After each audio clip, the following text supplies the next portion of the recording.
Hey everybody, welcome back. It's another Wednesday night here in the cabin. Well, 2 to go, and we're into September. Oh man, I tell you what. Tonight and next week, and then we're into September. It doesn't. Where's the year gone? It's insane. I think it flies by.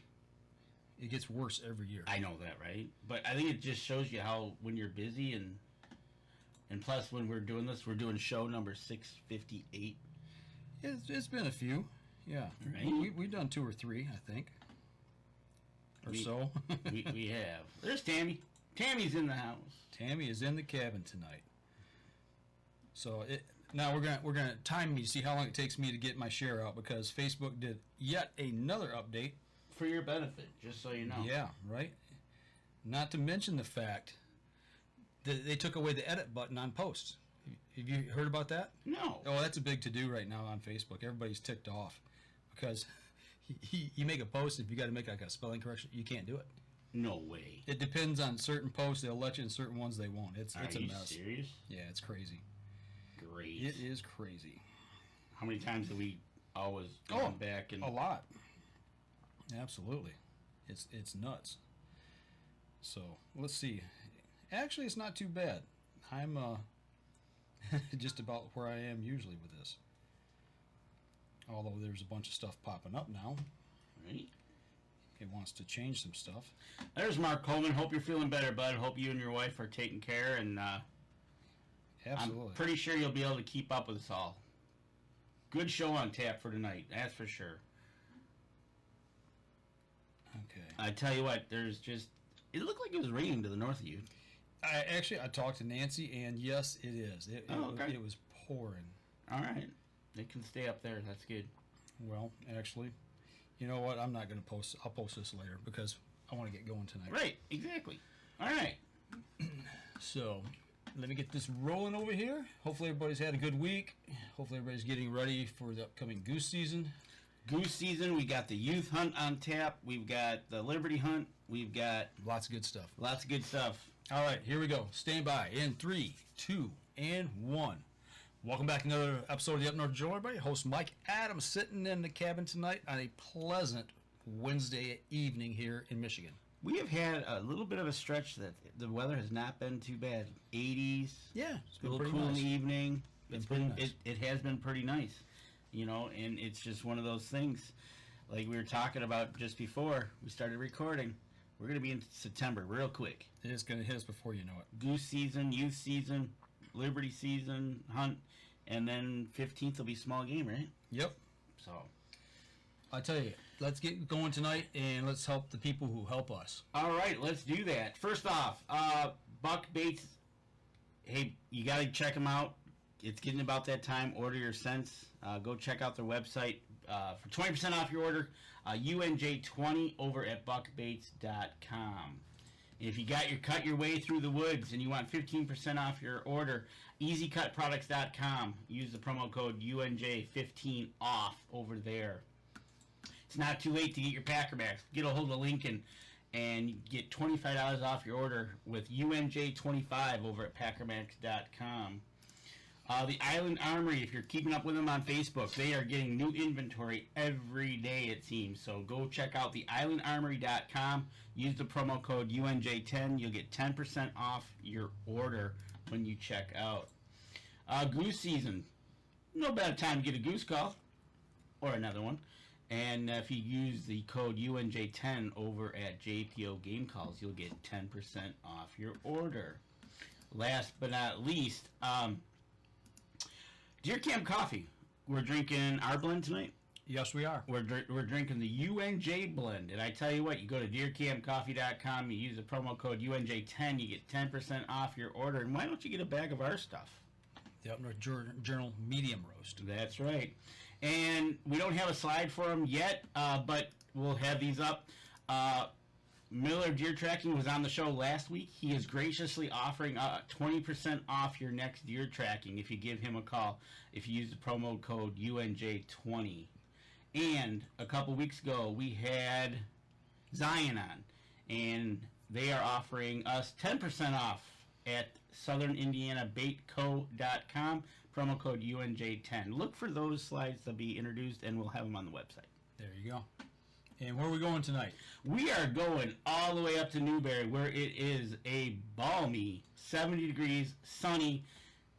Get over to Cedars, buy a pizza, have some coffee, some deer camp coffee. There you go. Yeah, And big shout out to FM 123 for carrying the show for us tonight. Absolutely. So, with that being said, I say we jump into it. You know, have you ever wanted to go be, like I alluded to, you ever want to go be stuck on an island? I don't want to be stuck on an island. I like to go to an island, play around for a week or two, and then come back home. Right? I don't want to be stuck with you, Gilligan. Hey, Skipper, why don't we go to Brad and Joe Wright from Fenton, who did exactly that for a week. Hey guys, what's up? How you doing? Doing great tonight. Great weather, great time to be in the outdoors, and it's a great night to talk about what you guys have been up to here recently. Isle Royale, man, wow! That's just like a place I see that's far, far away, pristine wilderness, really backcountry, and I've always wanted to go, whether it be hiking, camping, or kayaking. And you guys went and did this. That's what we're going to talk about tonight. So Yeah, absolutely. So what got you to get into wanting to go do this? What's the drive? I know, watching you on Facebook, we're friends for a few years, and I started seeing you start to train. I kind of tipped it off. I'm like, oh, Yeah. what's he up to? Yeah. So, well, you know, because we've been friends, I like the outdoors. I like hunting and fishing and kayaking and biking, and tried to get my kids into that. And a few years ago, I was playing darts with my buddy over at his house, and we were talking about, you know, we should go do some hiking. He worked at GM, and a coworker had talked about his trip to Isle Royale when he was a younger man, and he hiked the island solo, and he just made it, just romanticized this idea that you're going out to this beautiful national park in the middle of Lake Superior. And so we planned a trip, and the first time I went was 5 years ago. And we had a great time, and it was tough, but it was a lot of fun. And when I was getting ready to go, my son, who 5 years ago was 9, and I didn't think was quite ready to do it, was like, hey, can I go with you, Dad? And I'm like, there will come a time where you will get to go, but not on this trip, bud. And so through the past couple of years, you know, this didn't work out or whatever. We started planning about a year ago, and I asked my son, Joe, hey, you think you're up for it? You think you want to go? And he was like, absolutely. So we started training, putting weight in our packs and getting out and putting miles on our boots, and then we took off. And Joe, now you're freshman in high school, and you got all excited to do this. You know, from your aspect, you know, going to be going with Dad hiking. What was it like feeling? I definitely heard a lot of stories of Isle Royale, and it was kind of just like, hey, we're gonna go out and be in the woods and do a bunch of walking and see some moose. And I was like, yeah, I want to be in the woods for a week with everything I need on my back. And so, yeah. Speaking of weight in your backpack, how much total did your backpacks have in them, weight-wise? I think you and I were really close to each other. Yeah, I think we're at around 34 without water. Okay. Yeah, when because we took the seaplane, and we talked about that earlier, but they have a weight limit on the seaplane that your pack can be no more than 40 pounds max. And so all of us, the four of us that went, were really weight cautious, and I mean, we're taking out scales and measuring ounces and putting things out of our pack and putting things back in. But yeah, we tried to be right around that 35-pound mark.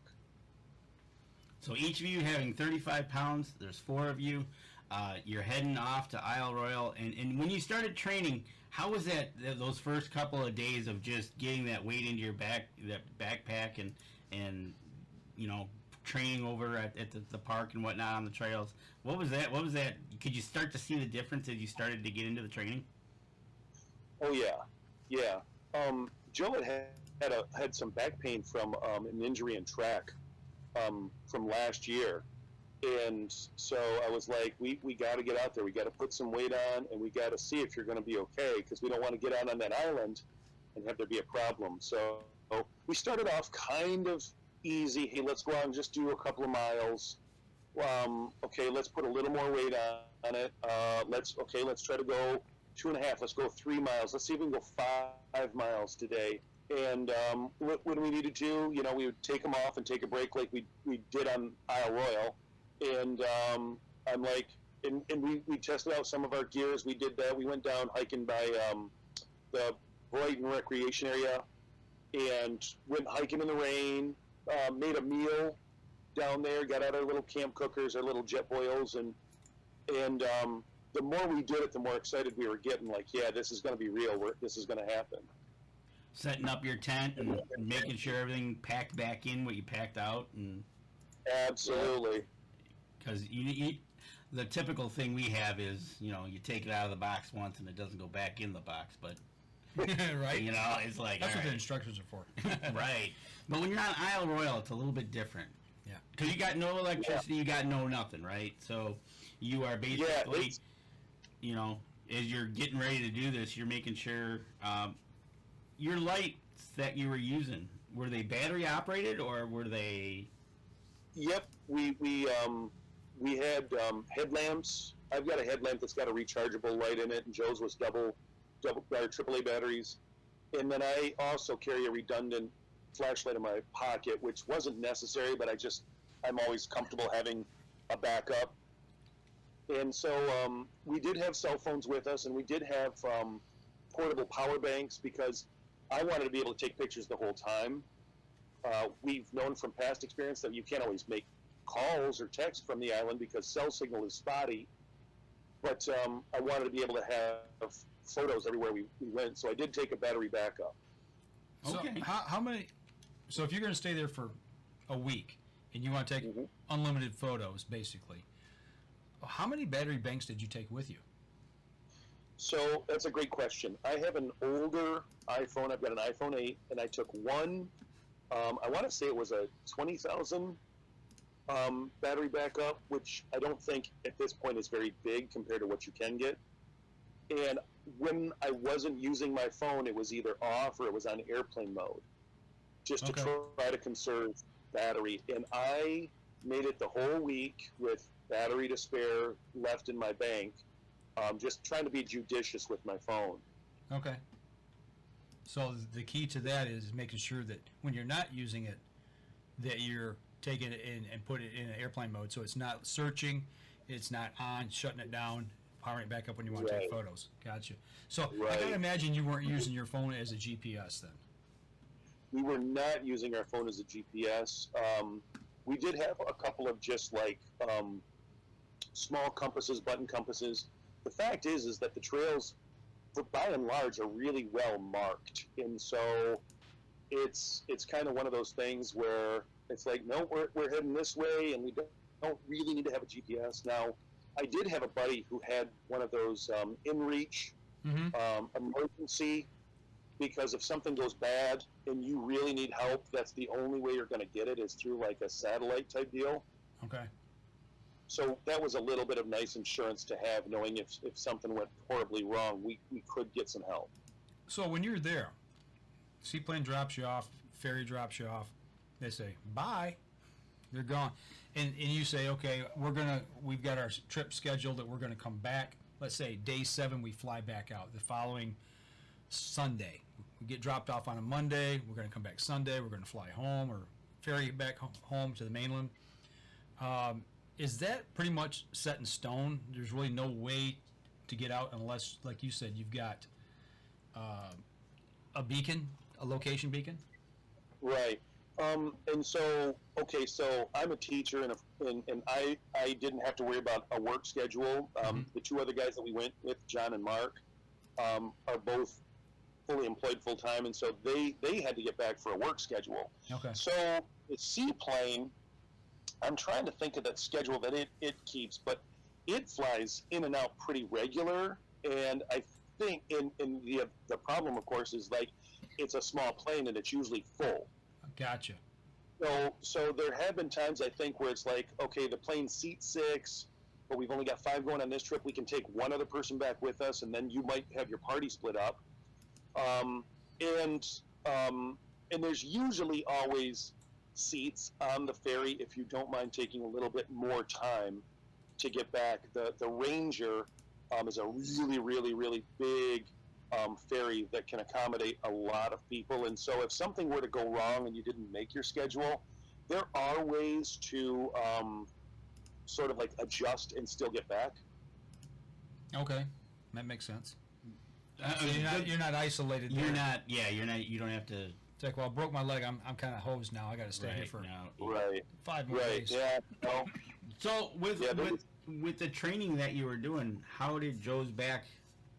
Did it stand up to the rigors? So I did quite a bit of physical therapy, and the start of our training was Dad had a pack on and I did not, just to play it safe and kind of get my body moving on its own, right, without a bunch of extra weight on my back.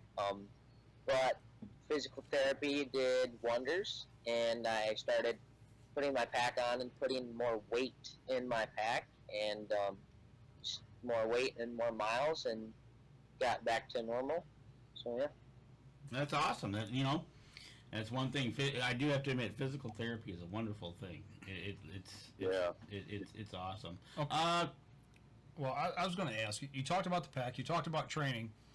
Obviously, if you're putting boots on the ground, you need good boots. And maybe I saw in a couple of the photos you had walking sticks with you as well. Talk about the boots and the walking sticks and why they're so important and spending good money on good gear. Right. So I learned from my buddy John who went. Walking sticks were pretty much an essential. You're going over down trees. You're doing a lot of stuff, and when you've got a pack on your back that's 40 pounds, and you get off kilter just a little bit, it can really be a problem. And so every little bit, if you're stepping over a big log, you've got 3 points of contact and 1 foot's crossing. So I would absolutely say for anybody that was gonna do it, I would highly recommend trekking poles. They don't have to be fancy ones. They don't have ours. Most of our stuff we did not super expensive stuff. Footwear, key. If something goes down with your feet, you really are in a world of hurt because the only way you're getting out is on your feet. I had a pair of Merrell hiking shoes, but we also, through experience, found out that people will go up there and hike in tennis shoes. As long as they're comfortable footwear, as long as they've got good support, I would say that almost equally as important as shoes is good socks. Right. Getting some like smart wool socks or something that's moisture wicking so you really can avoid blisters. And we made sure that we took some med with us. We had some first aid. We had some moleskin, and we had some different tape. My son had some of that kinesthesia tape. And we would just make sure ankles are taped up. If you got a toe that's rubbing, tape that up, and just try to prevent stuff before it got bad. So you were doing some preventative maintenance as you were making that trek, because like you said, if something goes awry in day 1, you got 5 more days to deal with it, right? Right, absolutely. And we did run across a gentleman a few years ago, and we saw him at a campfire. We're sitting there and we're pulling off our boots, and his feet just looked like burger. I felt so bad for the guy. He just blister city. Oof. And knowing he was out there with a group of Boy Scouts, and knowing he had days of hiking in front of him, I really felt bad for the guy. Well, that's one thing, like you said, and it's now you can run to the corner and go to your CVS and get some ointment, right? Whatever. Right? Yeah. You're basically carrying your entire everything on your back, Yep. So and I would highly recommend the medical side too. Taking some triple antibiotic cream, taking some. Of course, you're going to take some bug spray. Ibuprofen for some aches and pains, some bandages. Just making sure you got at least the bare minimum to take care of yourself if if a little something would have happened. Absolutely. So looking at, I mean, we haven't covered what was in your pack, but looking at everything that most people think that goes into your pack, what's the one thing you better not leave home without it, because you're not going to get it there, and it's an absolute top 4 or 5? Sleeping system, Bed. Okay. sleep. Yep. I really highly recommend you got a really solid air pad, and they can get pretty heavy, and I would suggest getting one that's insulated, because it can get cold on that island. It got down into the 30s a couple of times when we were there. And then a solid sleeping bag, something that's lightweight but warm. We had Marmot bags. I was gifted a gift card to a outdoor store, and I ended up buying the Marmot 30-degree bag, and found it to be perfect for something like Isle Royale. And so for, I think it was birthday or Christmas, you ended up getting the same pack. Yep.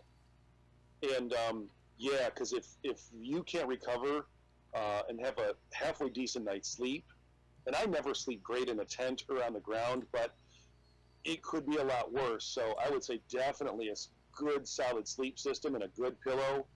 And again, you don't have to spend tons and tons of money, but I would say you don't want to skimp on those things. You really want to have a good night's sleep. So you got to get some separation between you and the ground, so it's not sucking all the heat out of your body, and you wake up with severe cramps or hypothermia. Exactly. Okay. So, and it's amazing how fast you can lose heat, even in a good sleeping bag, because I'm sure you've been in sleeping bags before. You know that the part that you're lying on gets compressed, and there's no R value, and so it's almost like not even having a sleeping bag. Right. Okay. I tell you what, you got to get a good night rest and sleep, because that just sets you up for the next day. Yeah. One last question, and we're going to take a quick break. What's the one thing you took that you're like, man, I'm glad I brought this. I didn't think I'd need it. Didn't think it would need it? You got something? I was really worried that I would be like struggling to carry that pack every day. Okay. So I was like, okay, if I'm not going to be using it at all times, it's not coming with me. Probably like saw? Yeah. Okay. So we had a folding camp saw, just in case we were going to have a campfire, and you got to process your own wood, and it was like, do we really need to take this? It's ounces, Right. and we ended up using that saw a lot to make several fires at different campsites. There you go. Okay. So it was worth the wait. Right? Exactly. Right? So, coming up on our first break, we'll take our first break, and we've got some questions lined up. I bet. All right, we're going to step outside, take our first break. We'll be right back after this. All right, folks, keep those questions coming up. We're going to line them up, and we're going to fire them at them. Okay, we'll save this up. I was expecting that you were going to say we didn't bring anything we didn't need. Honestly, I don't know that we did, but if you've got time, I got a funny story. But we ran into a group of girls, young women, who were hiking. All right. That they were taking like jars of peanut butter and bags of flour. What were they going to make? What did they think they were They going to made make? bread. They made bread. They made bread on the trail, and they brought us a loaf of fresh bread. Wow. They actually made it then. Yes. That was a conversation around the fire because we were talking about food, because food's a big deal, and like we were talking about like who made their own camp meals or who bought Mountain House, and I was like kind of complaining a lot because I was very hungry, and then they show up to the fire and they're like, yeah, we baked bread yesterday, and We're making pizza. in our little camp oven, and it was Oh, boy. Did you invite them to stay at camp then and cook for you guys? Oh, that would have been nice. We should have. We should have. There you go. Oh, man, that's good stuff. Right? All right. Here we go. Stand by. 3, 2, and 1. All right, so we're on Isle Royale. We've kind of got a few of those necessities out of the way. Got any questions in the chat tonight? Absolutely. First one is I lost him already. Oh yeah, how big is the island? That's a great question. So Total acres or square footage, I'm not sure. Okay, It's so roughly. I got the numbers for you just in case I could help you out. There's like Okay.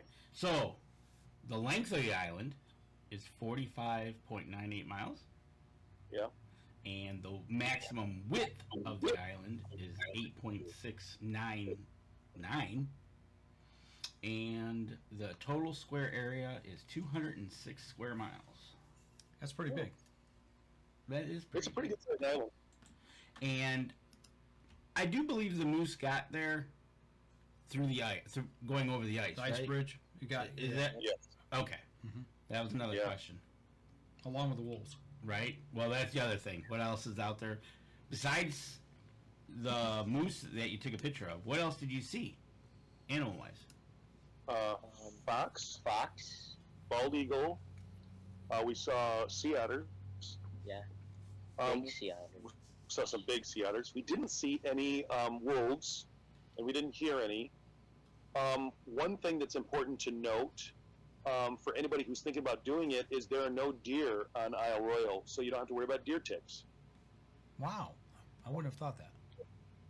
That's a good to know.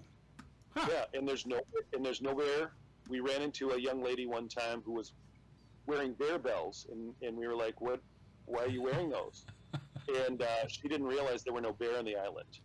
That was going to be my next question is about bear.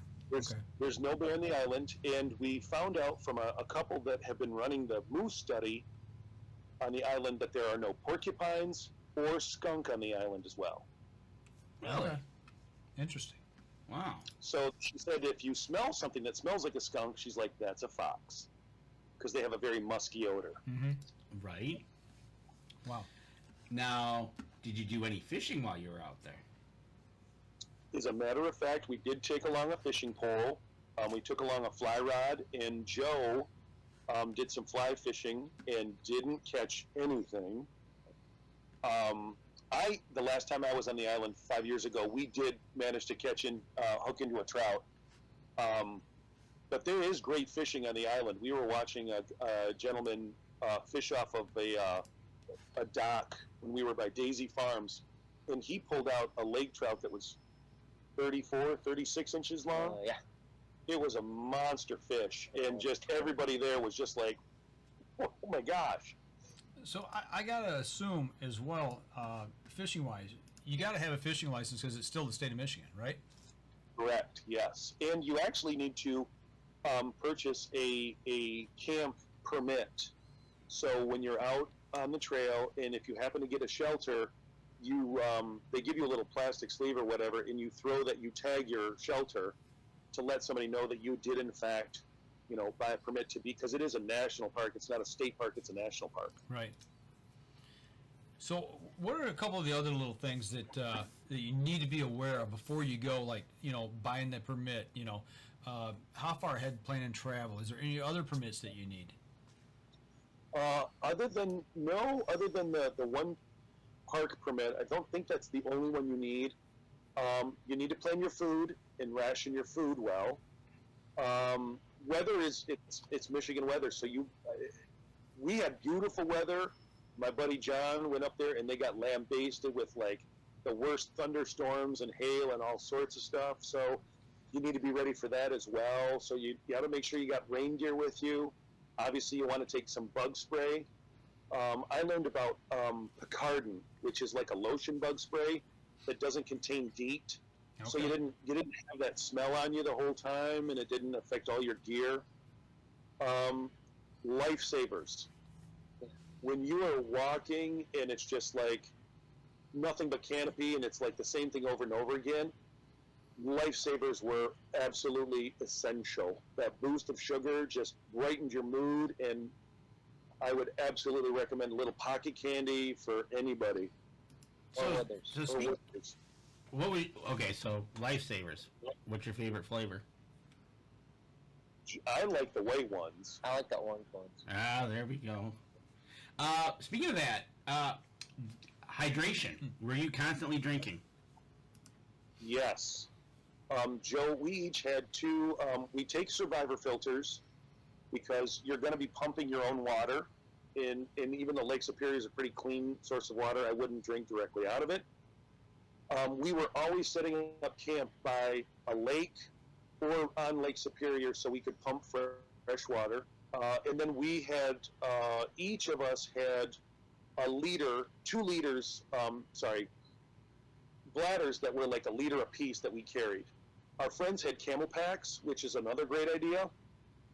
But yeah, we were going through a lot of water, and it wasn't even really that hot when we were there. So if you were up there and it was like 80s, 85, you better be drinking and hydrating. There again, you run into trouble if you with the cramps and whatnot if you don't hydrate. And it can end up being bad news for the rest of the trip. Right? I see something here, and I got to call him out. This blows my mind. Adam Wynn, place looks amazing, but he says he's never heard of it. I was gonna ask him that myself. How do you live in Michigan and not hear of Isle Royale? I know, right? Especially an outdoorsman. Adam, that blows my mind. You know, the plane, the boat. Do you have to sign up? Is there a waiting list? Is there, like, because this is the prime time for doing all this stuff here in Michigan? Yes. So we made the reservation for the seaplane, I want to say back in like March or February. We made the reservation for that.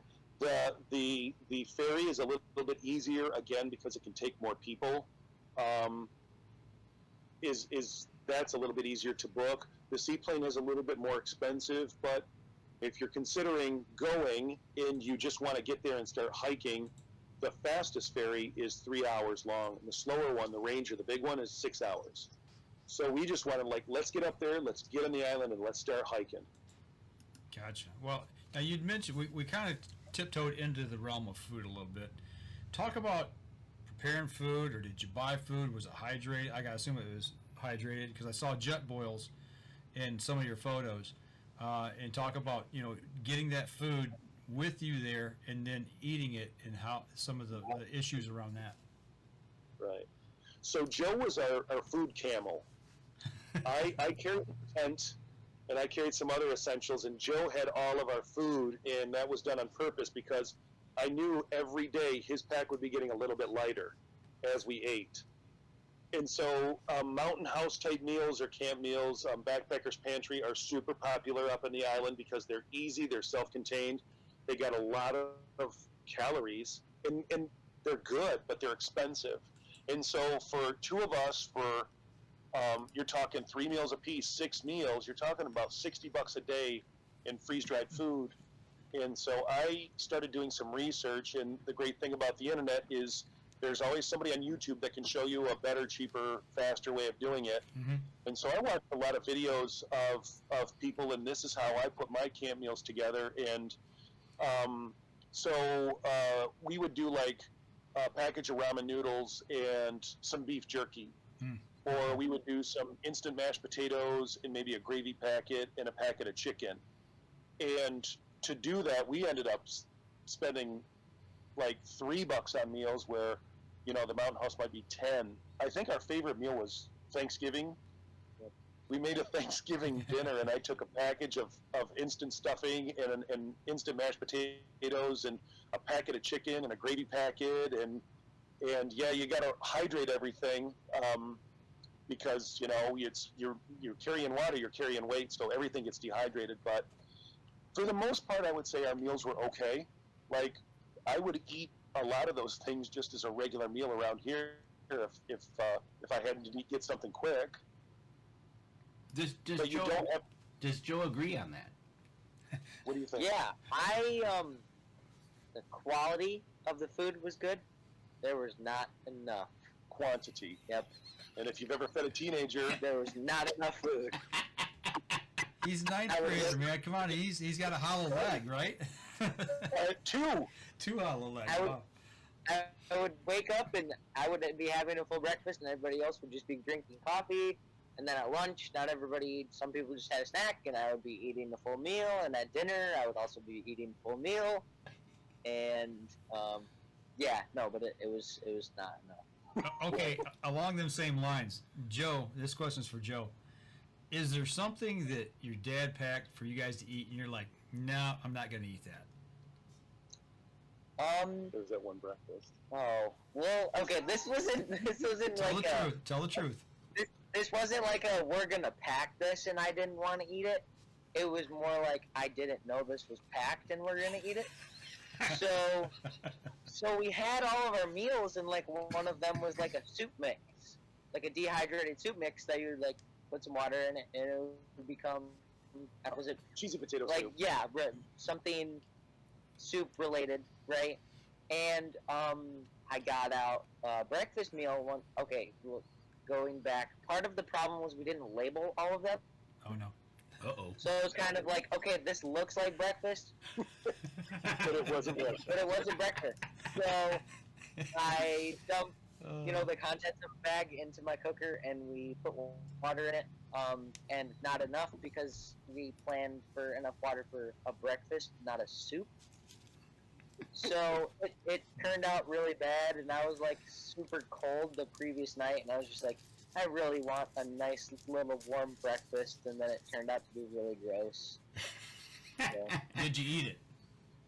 yes, I did because I was hungry. There you go. Okay. And to be honest, it didn't taste bad. It just wasn't the breakfast he expected. Right. He was hoping for the steak and eggs. Yes. You got oatmeal. If I went for that, knowing that was what I was getting, it would have been fine. Okay. Right, right.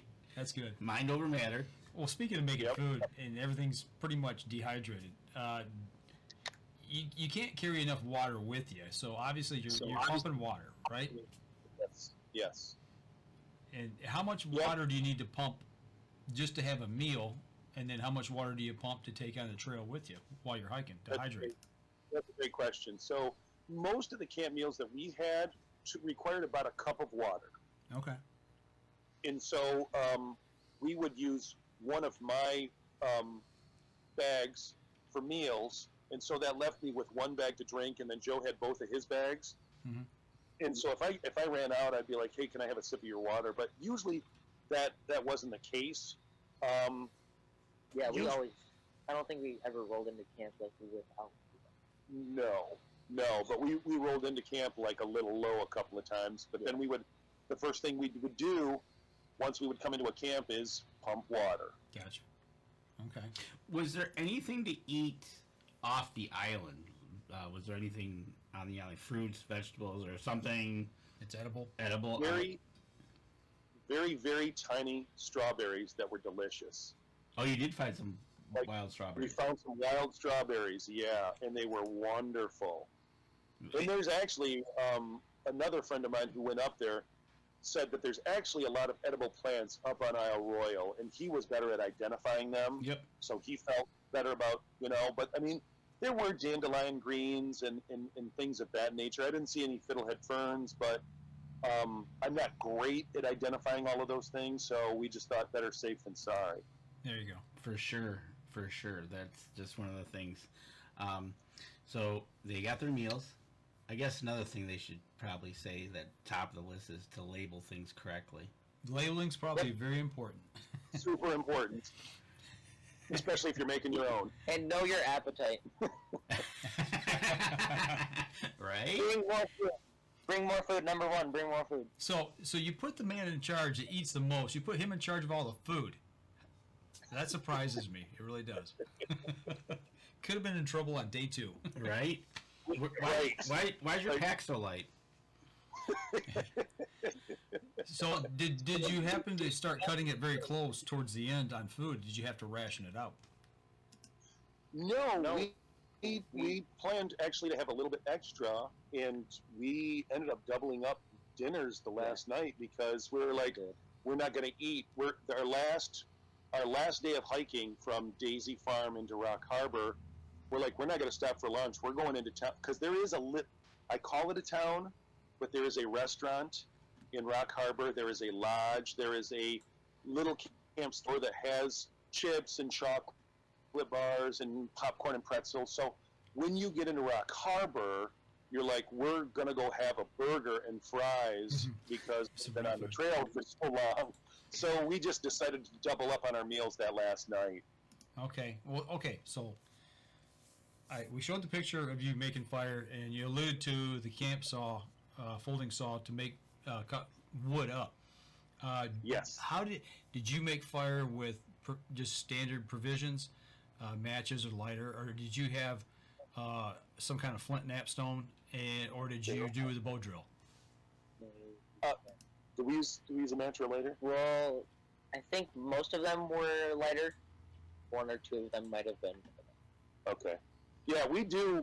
We have practice doing some primitive fire starting. Most of the time, we're taking a ferro rod with us. Okay. But just because it's Yeah, but because again we were talking about weight, we're like ferro rod or this big lighter, and Right. so yeah, As long as weight was definitely a consideration for those. okay, so as long as the big lighter works, you're in business. Absolutely. And again, we had a redundancy of some matches in a Ziploc bag, so Gotcha. a couple of ways.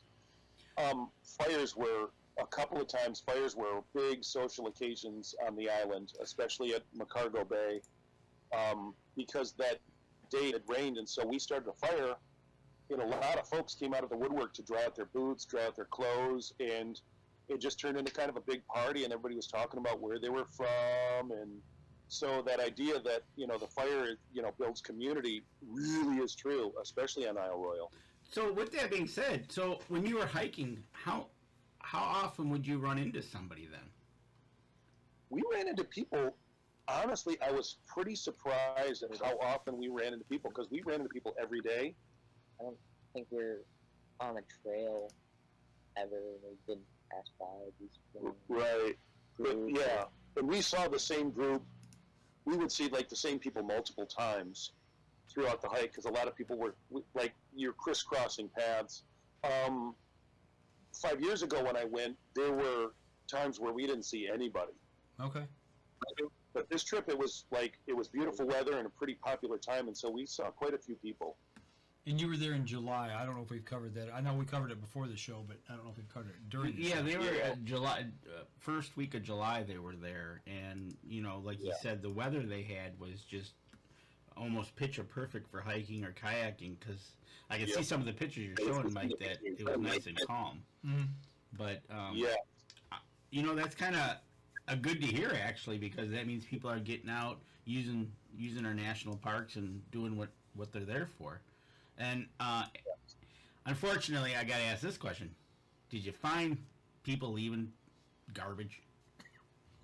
No. Good. Absolutely not. It really truly is like one of the most pristine places you'll ever go. I've got a story for you, and it's a little bit gross, but I've got a story for you. My friend John was talking to this guy who hiked it, and he's hiking by himself, and he's on the trail, and he comes across a Ziploc bag that happened to be somebody's latrine. Okay. This guy picks it up and carries it like 12 miles to the next camp so he could put it in the garbage. Wow. Wow. So the people that you're going to run into up there really do have an appreciation for the outdoors and the beauty of that place, and I've seen people do a really good job of taking care of it. So that's good to hear that they're only leaving footprints, right? So he was taking care of somebody else's business. He was taking care of business. He was taking care of business. Oh Lord. Oh, come on. Yeah, that was good. That was good. One of the comments we're seeing on the live chat is, I won't mention her name right away, but she seems to think that Joe's got it right. Bring more food. Would you like to guess who that is? I know who that is. There's not a doubt in my mind. Not a doubt. Joe, you're leading the pack here with the bring more food category. It's funny that this got brought up because we were actually talking about this show the other night, and it got brought because we want a kayak up there. And I said, or she mentioned, maybe, we need to have something else to bring with us to pull the gear. And I said, like another float boat. So, and tether it to one of our kayaks and pull our gear along. But that being said, though, we might need two if we're going to take enough food for both of us, because I eat a lot. Well, you say when you go kayaking that Nancy always has food and snacks. We always prepare, and that's something like what they did. They prepared for it, but we always take. high energy foods. You know, we take stuff with protein in it, and carbs. You know, and then we do take some stuff with a little bit of fat, but we're only out for a day. You know, maybe it's all day, but we want, and we take plenty of water, even though we're on the water. That's something we make sure that we're hydrated and we're fueled and ready to rock and roll. And speaking of that, we need to take a break. Well, let's take a break and go to our third segment because we got a couple more questions lined up. All right, we're going to step outside and we'll be right back after this. Okay. Tammy says don't pick. Tammy says don't pick on Adam. Don't, Adam. I want to know honestly. You really did not know about Isle Royale. I find that totally amazing. How old is he? I know he's in his 20s. Older 20s, 27. He doesn't know about that. That blows my mind. Oh, Nancy says just a boat, just for food. That's why. Yeah, I said we're going to need 2 boats. We're going to need a larger boat. You're going to need a larger boat. And it's not Shark Week. I mean, it might be Shark Week, but that's not what we're talking about. Did you happen to see dead fish on shore? We saw a dead fish in Lake de Sueur, which is not supposed to be. It's not supposed to have any fish in it. Oh, eagle drop. We also saw some minnows, some fry. Oh. So maybe the report is not accurate anymore, but not like dead from an algae bloom, or not dead from some sort of toxin or something in the water. Okay. Yeah, he might have got picked up and dropped by an eagle. Could have been. That's possible. Right? Yep. Because there are eagles there. Yeah. Oh, for sure. You talk about the lake, and you had information that said that there was no fish in it. Actually, hang on to that thought. I want to answer this when we come back, and then we'll dive into a couple more. So, all right, here we go. Stand by. 3, 2, and 1. All right, we're halfway through, and we're just scratching the surface barely. And folks, if you're listening to the podcast, there's things in the breaks on our live feed on Facebook, or if you're catching this on, you got to see it on YouTube, because there's things we talk about in the breaks that you won't see or you won't hear because you're listening to the commercials that we just ran. Mm-hmm. But you got to tune in, because some of the conversation we have in the breaks is just priceless. And we have an admission. He's backing up on his statement now, I see. Well, Nancy said she never heard of it till last year. I find that hard to believe, too. Nancy, we're going to have a talk. Oh, boy. All right. You had a question coming out of the gate. Yeah, information-wise. We talked about this a little bit in the break, but I want to expand on it just a touch. You'd mentioned that a certain lake supposedly didn't have fish in it. Did you do research prior to, or was there a pamphlet you got there at maybe like the camp station or something that had all the pertinent info on it, and maybe like a guide map or something like that? Yeah, well, it's been talked about for a while. Lake de Sueur was the lake I was talking about, that was not supposed to have any fish in it, but it was still safe to pump water and go swimming or whatever. We were supposed to go down to, I believe it's called Lake Ritchie, and there were signs posted all over the place, and there were park rangers that we ran into that said, do not pump water out of Lake Ritchie because they're experiencing an algae bloom, and it could be dangerous. And there were lots of postings, and everybody on the trail was talking about it. Don't pump out of Lake Ritchie. Okay. That's good to know. Yeah, they were adamant about that. It sounds like they got really good communication on that island. Yeah. Okay, so speaking, he talked a little bit about taking care of business. Yep. in the latrine bag. Got to ask. Yeah. We're going to ask. How do you use the latrine in the middle of the woods? I mean, I generally think I got a good idea, but for those who don't know. Right. So there are I want to say porta-johns, but there are rustic restrooms at the campsites. Okay. And when we say rustic, there's a hole in the ground and there is a throne on top of it, and that's about it. Okay. And it's not very glamorous. And there's also very rarely any toilet paper in those bathrooms. So you absolutely want to take your own toilet paper on your hike. Okay. Yeah, and or hand wipes. Yeah. So here's the next obvious question. How much TP do you need to bring with you for a week? Another great question. So we were debating that. I ended up buying a package of baby wipes, and then I think we took a third of that for you and I, and then I had about half a roll or a third of a roll of toilet paper, dry toilet paper, that I had folded in half and crushed and put in a Ziploc bag to keep it from getting wet in case we got rained on. And that's what the two of us took. And I came home with extra. Okay. He wasn't limited to 3 squares. That's good No. to know. I was willing to share a square. There you go. See? It's like, I packed my bag. Son, you should have packed your bag a little bit better. There's some poison ivy leaves over there. Have at it. Right? Have at it. Pine needles. Yikes. Poison ivy. Is there poison ivy there? There is poison ivy there, and you do have to watch out for it. But it's not like the place is covered with it. There was one plant, and I didn't look it up, and it had this beautiful, huge, like 5-pointed leaf, and that stuff was all over the island. It was sort of lower to the ground. Mm-hmm. And the other thing that's kind of cool is like they have this cutworm that are infecting some of the pine trees right now, and so they'll eat the tips of the pine needles off. But the whole island, in my opinion, smelled like a Christmas tree farm. Okay. It really smelled good. Okay. Now, backing up just a little bit, we talked about the latrine and all that kind of good stuff, but you're breaking camp every single night. You're there, taking your tent, packing it up in the morning, taking it with you, resetting again.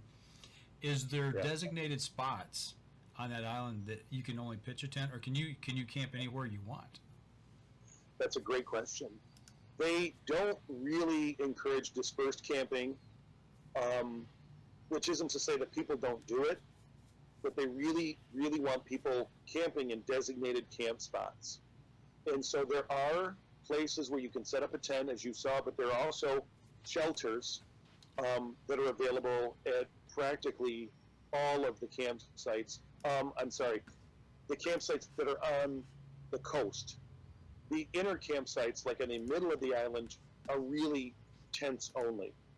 Okay. And talking about these shelters, explain a little bit about those.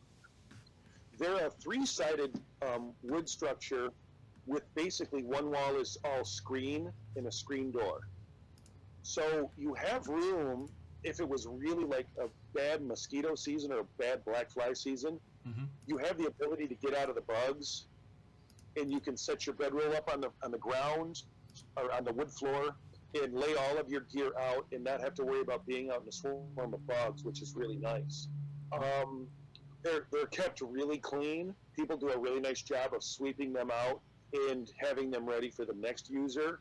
And there's a lot of really great graffiti written on the inside walls and ceilings of those shelters. Like, you could spend an evening just reading all of the stuff that people have written. And you're not supposed to write on the inside of them. And we never did. But there's some fun reading. Right? I gotta ask, was Kilroy there? I think somebody did actually write what was through one of the shelters. Nice. Yeah, you gotta ask that question, right? You gotta know if Kilroy was there. Someone asked, you saw a lot of people. Are you able to bring a dog with you? Or pet? Oh, that's a good question. I've never seen a dog on the trail. I think we would have That's a great question. I have no idea. Okay, because, like Tom said, he wants to bring his best friend, his dog, and I would, right, as long as you could get him there, I don't see why not. The only thing I could see is safety-wise. With possibly the wolves, with the maybe? wolves, possibly. I mean, I don't know. That would be one of my concerns, would be something of that nature. Also, your dog can't carry his own stuff. Very true, and that adds to weight. Yeah. So, Unless he's a Saint Bernard, Oh, didn't right. put one of them big kegs underneath his chin Pack him and up. carry his bedroll. How many hours a day do you spend hiking? Oh, that's a good question. 5 to 6, yeah, I'd say. depending on our 5 to 6, depending on our breaks. We were averaging a little over 10 miles a day, which was kind of like, you don't need to do that, and you certainly don't need to plan hiking across the whole island. You can come in to Wendigo or Rock Harbor, which are the two main ports, and do some spoke hikes from there and see a lot of really great stuff. So it's not that you have to do the whole island, but we would get up and we would, like, I don't know, sometimes we woke up at 6 o'clock. We're like, let's get on the trail. And we would try to get into camp like by 1 or 2 and set up camp and then have the rest of the day to sort of rest and recuperate. Okay. I got a picture up right now. It's a geo marker. We talked about this before the show, but explain how you came across this and the significance of it, as the people out there obviously don't know this.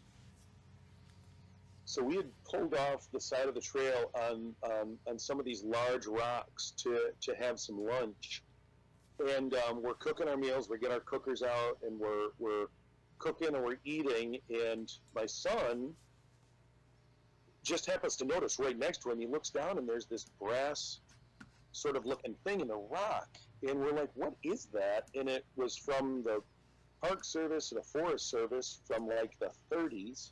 Yeah. And it was like worn, like you never would have found this. We just happened to sit down and have lunch there, and it was this cool little thing that said, like, if anybody's found tampering with this, the fine is 25 cents for messing with this marker. And it was just like, we got to get a picture of that. That's kind of cool.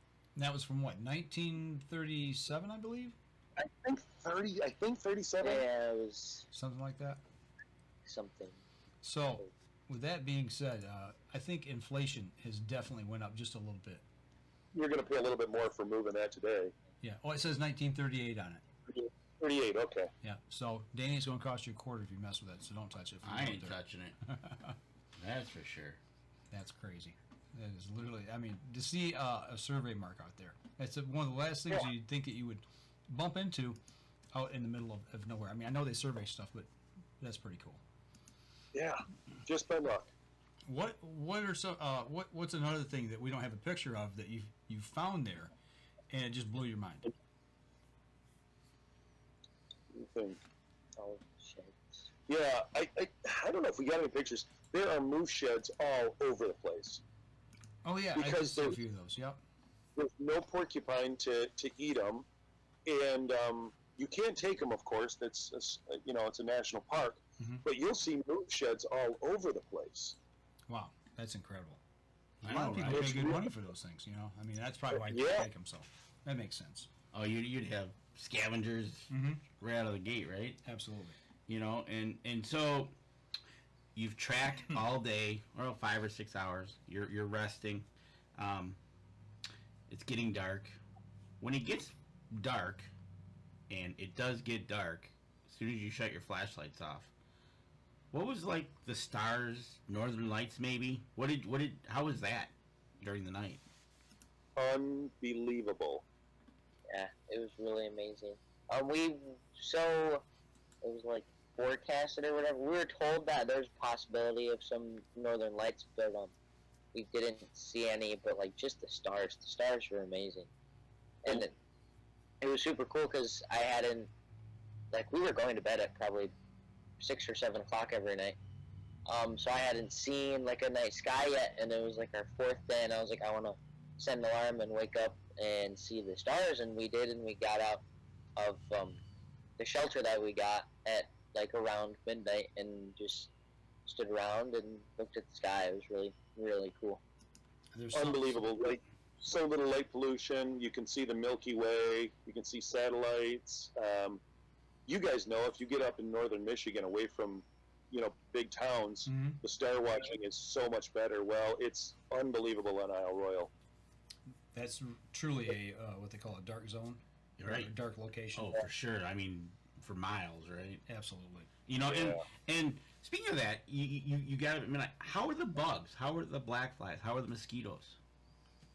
So, like I said before, I discovered Picardin. Somebody on some video said I've gone to using Picardin over DEET, and I was using that and I did fine.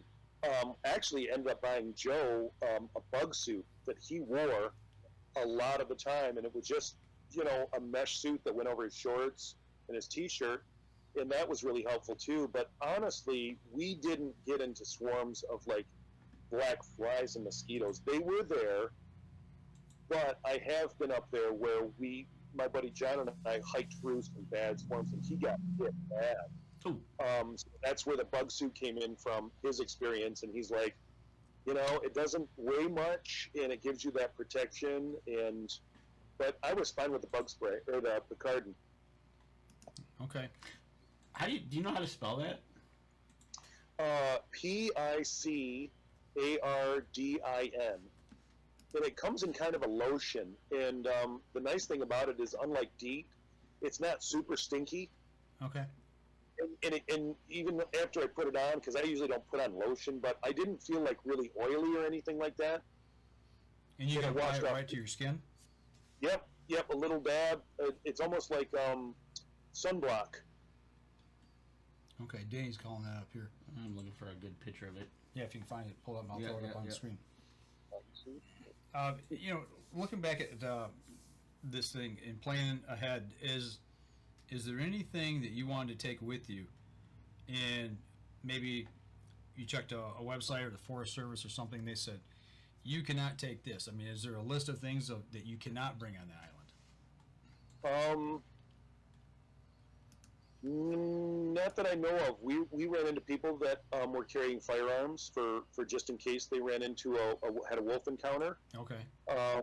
I always have a pocket knife on me. That's not an issue. The firearm is a little bit of an issue if you take the plane, but I don't think it's an impossibility. You have to contact the airline and say, give it over to the captain, and they secure it for you, and then you can get it back.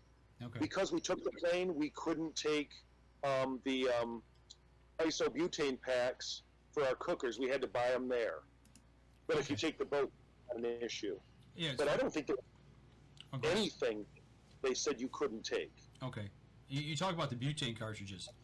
Yeah. That's one thing that I was going to ask you about.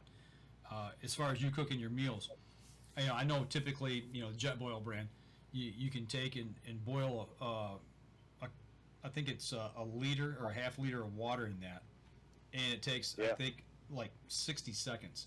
So with that being said, and how much water you needed, or if you're purifying it that way in any way, shape, or form, how many butane bottles did you take for your little personal cooker?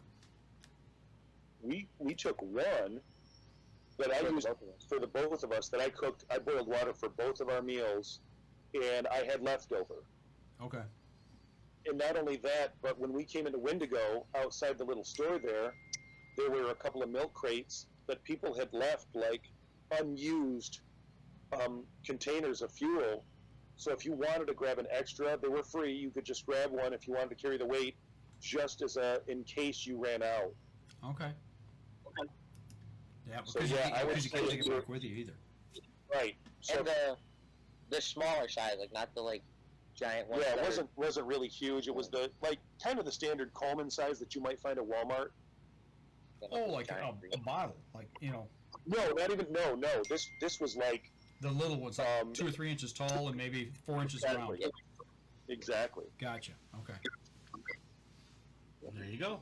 And I like that they put a crate out there for people that, like you said, you can't take it, so don't let it go to waste. Let the next person try it. Yeah. Don't buy 2 if you think you're going to need to. Buy 1 and take 1 of the extras. Right. That's a great idea. I think, and I'd use the extra and run that off before attaching the other. Absolutely. That way you get rid of one of those and leave one back for somebody else. Right. Exactly.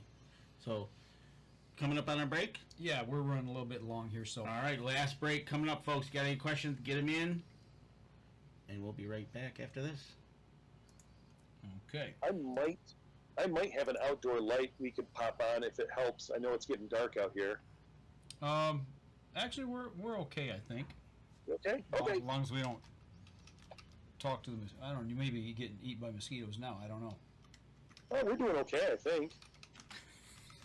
You okay? Need some of that lotion. This is where Right. Where what? Joe can say there's a mosquito on Dad's forehead. Yeah. Let me get that. Yeah, let me get that for you. Smack. I wouldn't put it past those young whippersnappers of these days. All right, here we go. 3, 2, and 1. Well, we made it to the last segment, and I've probably got a million questions. I wish I would have wrote some questions, on a piece of paper, scribble something down to where I could. And that's the thing about this show. We never preempt script question. anything. We don't preempt it because we chase rabbits. Yeah. So. And you know what? And Brad he's so close. If we ever need to get a hold of him, I think I know where I can find him. Sure. Right? As long as he's not trying to avoid you, like I do sometimes. I know. Right. He won't pick up. Yeah. But anyways, we're coming into our last segment of the show. So with that being said, overall, you did a great. Are you going to do it again? I think I would. I know my son definitely wants to do it. My good friend John has talked about doing a solo hike for years, and so he's trying to convince my son we should do solo hikes, and we'll start at opposite ends of the island, and we'll cross paths, and we'll have a meal or whatever, and we'll meet, and then we'll keep going our separate ways, and meet back in Houghton. You guys have watched too much Alone. Yes, that's true. Because they did an episode like that. There was teams of 2, and they separated them, and the one person had to find the camp of where the other one was at. Really? Yeah. Oh Yeah. wow. Yeah, that's. But that, you know what? That's an interesting twist. I like that. I know, right? So you and Nancy stop at opposite ends in your kayaks, and No. You never leave your wingman when you're kayaking. Never, Right? never. Because and that's something I want to get somebody on that's kayaked up there to talk about that, because it's basically Lake Superior is a sea. I don't care how you look at it. That's what it is. I mean, there's some huge waves. Right. And looking at the topography, we talked about this actually before the show. The beach. That's one thing. Where you guys the first sets of pictures we showed, it's just stones, and It's Michigan Beach. it's a gradual roll up. But there's also pictures towards the end that I show, and they're from you guys, and it's huge rocks and cliffs. So Yes. you really got to know your topography before you go. Exactly. There are a couple of docks. Like there's a dock at Daisy, and there's a dock at McCargo, and a dock at Todd. But yeah, there are a lot of big rocky areas that you don't want to try to beach a kayak on. Mm-hmm. There you go. It'll beat you up against the rocks. Right, for sure. Yeah. So you'll have to get a list of questions. Maybe we can have him back on, and he'll knock them out. Did you see anybody with kayaks there? We saw a lot of people with kayaks. Oh yeah. Like the long sea kayaks that are super thin. Mm-hmm. Our last day, we were sort of just hanging out by the lodge, and it was a beautiful day, and we're looking out at the water. And there was a whole crew of people that are strapping down their packs to their kayaks and heading out. That's something I want to do. There you go. Could you do you have any indication as to maybe the length of them? The ones that we saw looked like they were at least 16 foot. Okay, that makes sense. So Yeah, they look pretty long. Okay. We run Now, 14 and a half footers is what we have. And there are people that do the same thing with the canoe. You can portage straight through the island Okay. and go from the north side and come down through the south side. And as a matter of fact, I talked to a gentleman who had done that several years, and he and his son were doing it the same time we were up there. Okay. And my buddy and I have talked about doing that, because that would be a kind of a cool way to see parts of the island you might not normally see. Okay. And they were going down through the middle of it? Yeah. Okay. So you can go jump from lake to lake to lake to lake. Yep. I got you. Yes. And there, he did say, man, there were a couple of portages that were, this one was like almost 2 miles that they're portaging this canoe with their gear, and up and down hills, and not easy, but doable. Okay. We got just a few minutes before we get into our usual questions, but there's a picture here I want to throw up here. I've just got to find it. Talk a little bit about the tower. I mean, that was a random picture that piqued my curiosity, and I saw the pictures after the fact, and I know why it's there now, but go ahead and talk about that a little bit. So I don't know when they erected all of the fire towers, but there are several fire towers along the Greenstone Ridge, which goes through the center of the island. Okay. And my friend John has been wanting to get to the Ojibwe fire tower. It's Mount Ojibwe, actually, for like 7 years, and he's never been able to make it. And we're like, let's do it. It's bucket list time. Let's go. And we got a clear day, and we got to climb up the tower, and you could just see miles and miles and miles. As a matter of fact, you could see Canada from up there. And it was really cool. It actually was a little cold because you're the highest place on the island, and the breeze was just whipping. Okay. And you mentioned fire tower. You were there in July. I know today in the news we had a story where I work at the TV station about forest fires there. This is a small 6-acre fire they had just contained. And I had asked you before the show, you had mentioned last year there was forest fires, but you did not come across any of the burns. No, we didn't. Everything was really lush and green and looked like it had completely been missed by the fires. Okay. All right, another picture here I want to throw up here real quick. I know the answer already, the journal. I was going to say, did you journal? But Yeah. obviously you did because you got a journal picture here. Talk about why you did that.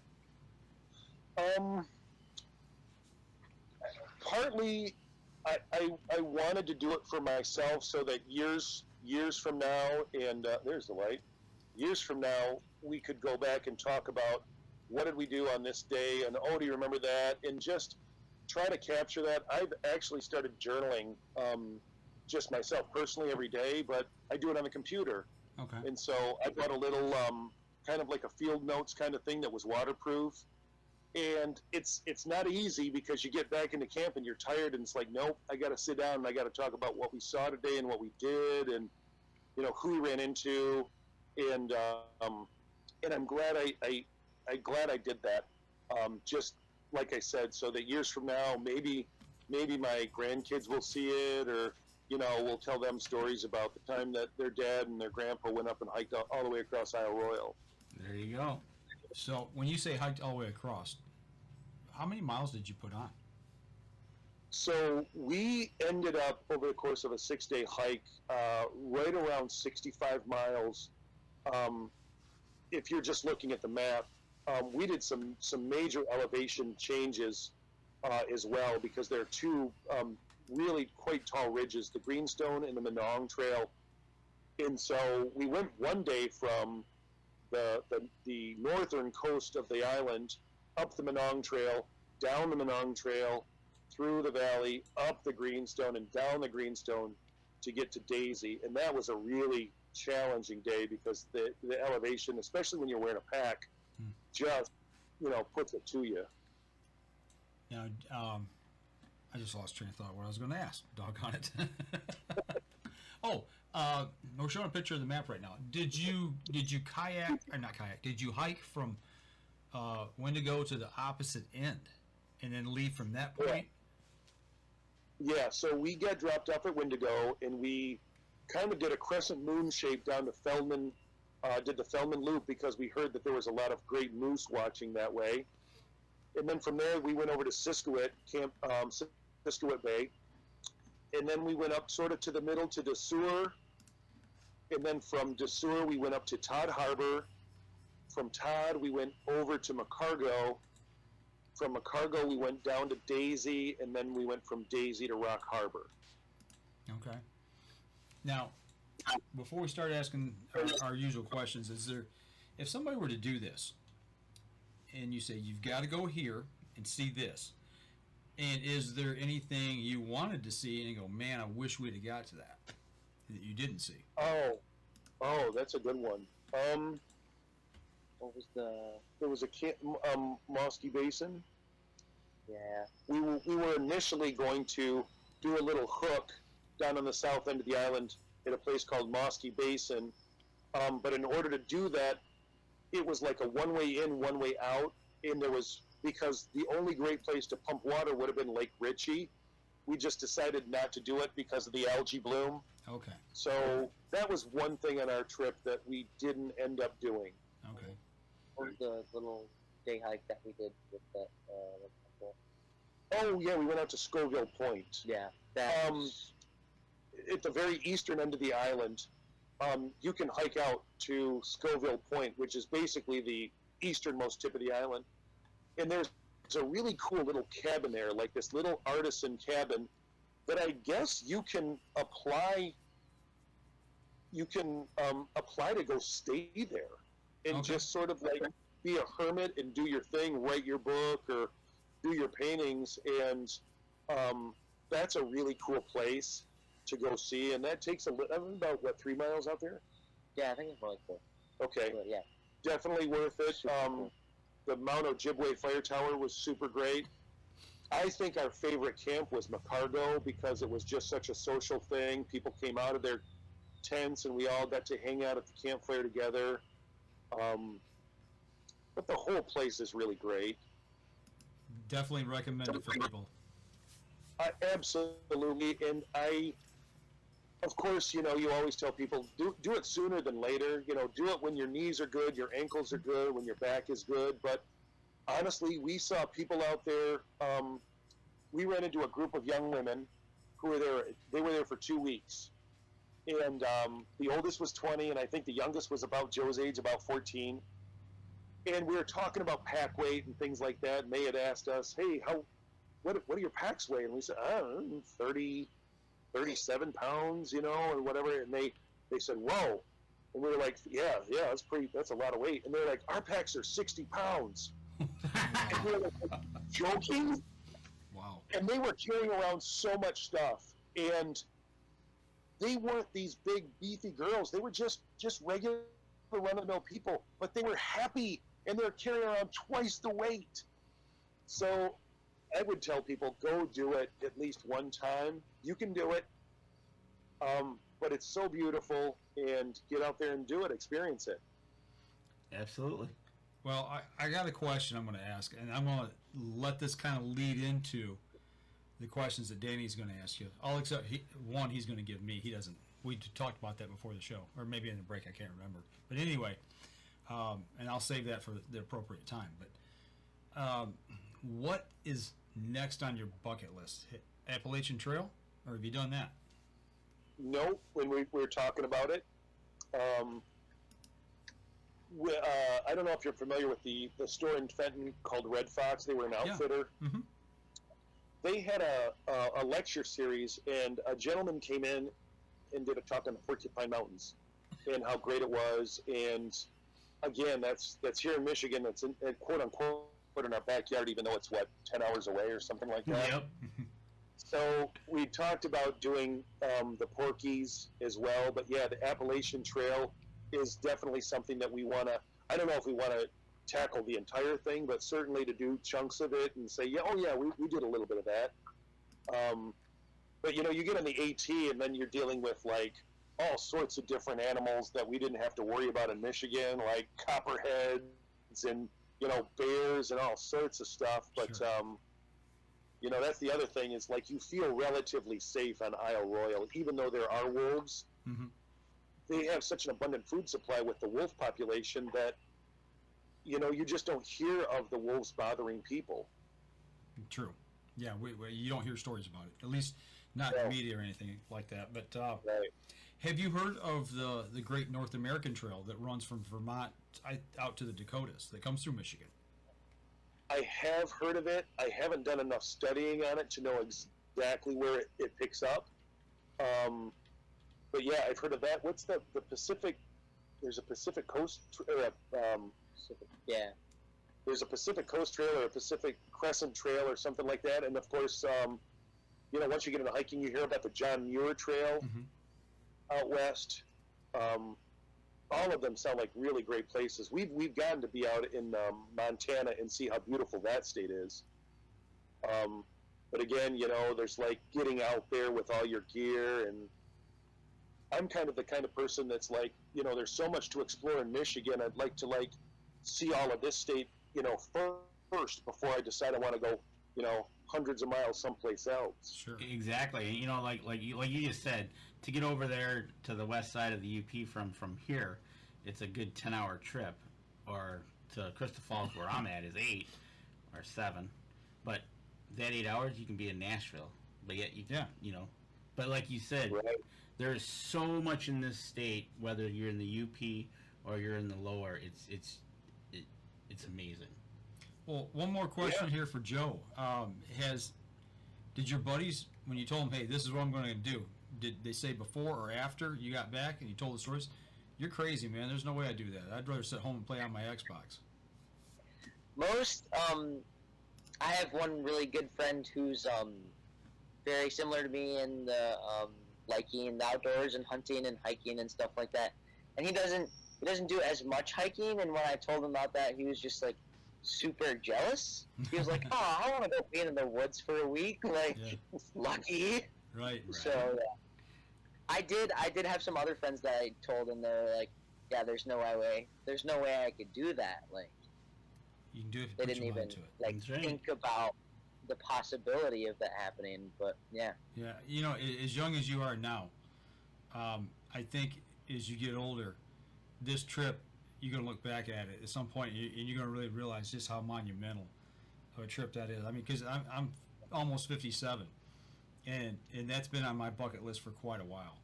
And for you to do it at 14, or I don't know if you just turned 14 or not, maybe it was 13 when you went, but anyway, at your age, to be able to do something like that, man, I'm very envious of you. It's been a real pleasure talking with you about it. So, Danny, I'm going to turn you loose here. I know we got a few minutes left. And I Well, want you got to a get few these- minutes left, and obviously, all right. This is a throw-in question because he said it. So, you guys ready for hunting season? We're getting there. preparing. We just went out and did a 3D shoot last weekend, I saw that. Yep. and we've been trying to run arrows just about every night, and tuning up the bows. Joe had a problem with his D loop, so we had to run that out to the local archery shop and get a new D loop put on, and we're cutting shooting lanes, and we're seeing deer, and we're getting geared up. That's awesome. local shop. That's got to be Sunrise. That'd be Sunrise. There you go. Otherwise, Big shout out to Sunrise. I've been there twice in the last few days. I took my brother there, got him set up. Took Gabby there, got her set up. And Derek's going to be on in a couple weeks. Derek's going to be on in 2 weeks talking about that. So, end of the show, we've got a few questions.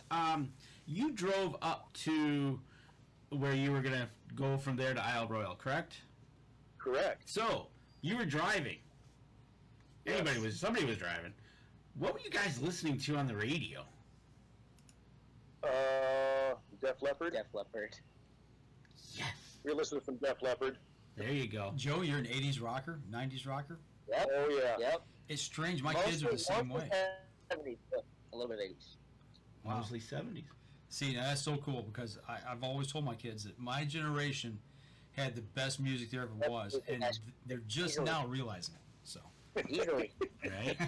All right, you guys are rocking it out to Def Leppard. You're driving up there. There's got to be some snacks in that vehicle. What's the go-to snack to have?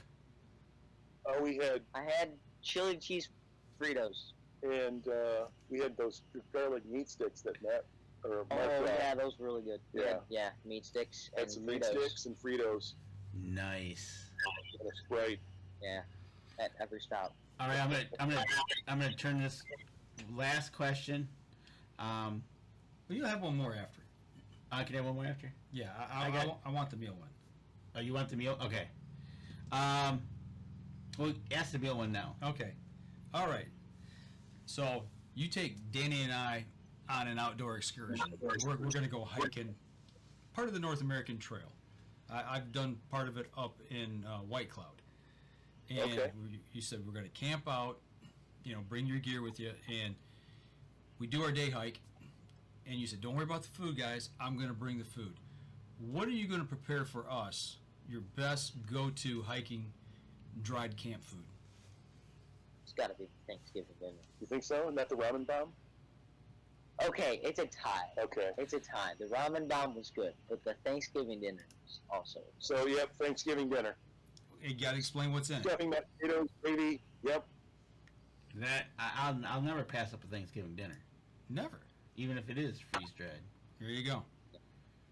It was There you go. surprisingly good. Surprisingly good. Surprisingly good. That worries me just a little bit. Right? All right. So after we had this great meal, we're sitting down around the campfire. I'll direct this one at Joe. Give me a favorite story that you would tell Mike and I, maybe from your Isle Royale hiking trip. What would be that story that, man, it just impacted you when you did it?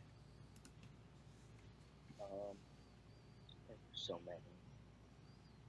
Okay, so this is kind of a funny one.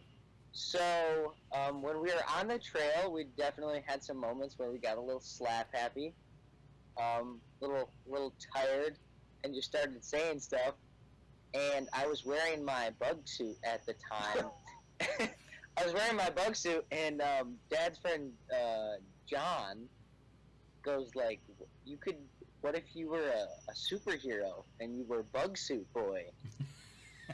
and so that for the rest of the trip, whenever I had my bug suit on, it would be like talking about the adventures of Bug Suit Boy. So, as a matter of fact, I think we stopped at there was a shelter that had a log in it that people would write stuff and then leave it for the next campers. And I wrote an entry on behalf of Bug Suit Boy.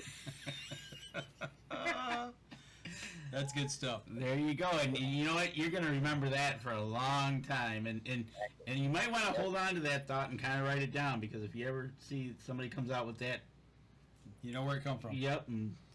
Right. One last question I'm going to throw at you. It's just because he mentioned this about getting tired and slap happy. Was there any really good camp pranks that were played on you, or did you play them on somebody else? It wasn't. Well, the Superior thing wasn't a prank. That was just that was bad. So we told Joe, and we didn't do this because I didn't want to be mean to my son, but we're like, you know, the thing is, when you go on a trip like this with a bunch of guys, like, you have to always unpack everything out of your bag because you don't know who's slipping rocks into your pack when you're not looking. Right? So you're like, why is this pack feeling heavier every time?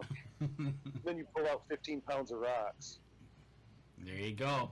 Nice. Never trust your hiking partners. That's right. So now we know if it starts feeling heavy, it's not because we're tired, it's because it's getting heavier. Right, exactly. It's getting heavier, right. That's good stuff. So, well, guys, it's been a pleasure talking with you. I appreciate you taking an hour plus out of your evening to reminisce about the trip. You know, thanks for having us. You know, you said something there early on about romanticizing adventures like this. And, you know, there's a lot of truth in that. But I think that romanticizing a trip and remembering those memories is really, I mean, that's why we do them. You know, we challenge ourselves, but we also want that memory to carry on and pass on to others. What do we always say? You know, Mark Coleman says it too. Making memories. Yep, it's the adventure, man. It's always about the adventure. So, whether it be hunting, fishing, camping, hiking, kayaking, horseback riding, whatever. Exactly. So, but I tell you, as we wrap up the show, for those who are listening on the podcast, make sure you go over to iTunes and give us a review. That helps us, and it helps the people who help us as well. And did you guys start a Facebook page about this trip or anything, or did you just have your own personal social media? I've got my own personal thing, and I did post about it. I just like throwing pictures. Hey, great time on Isle Royale, that sort of thing. Nothing really in depth. I haven't like published the stuff that I wrote in my journal just because I didn't think anybody other than myself would find it that interesting. Okay. But it's I certainly am willing to talk to anybody about it and encourage people to go do it and talk about gear and talk about prep. Because somebody did that for us when we were getting ready to do it. Somebody encouraged us. I'm like, yeah, you can totally go do it. And you don't need to break the bank with gear. You can do it reasonably priced. Well, if anybody is looking for that kind of information, personal message the Up North Journal, and we'll put you in contact. Yep, absolutely. Get a hold of us, and we'll make the connection, and he'll help you out. And like you said, we don't want to give you out your phone number or contact right now, not personal stuff. So, but for those of you who are actually watching the live stream, give us a like, follow, share the show for us, please, as well. That helps us, in turn helps the people who support us. So, and if you're watching us on YouTube, please subscribe. We need some more subscribers. If you're listening on anything else, share it. Tell everybody about it. absolutely. And So, next week, that was my question. we've got Chad Stewart.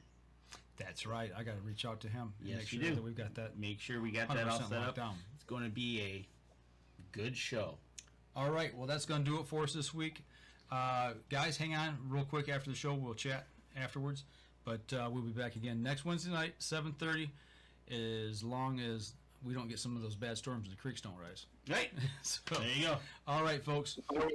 Thanks again, guys. And that'll do it for us this week. We'll see y'all next week.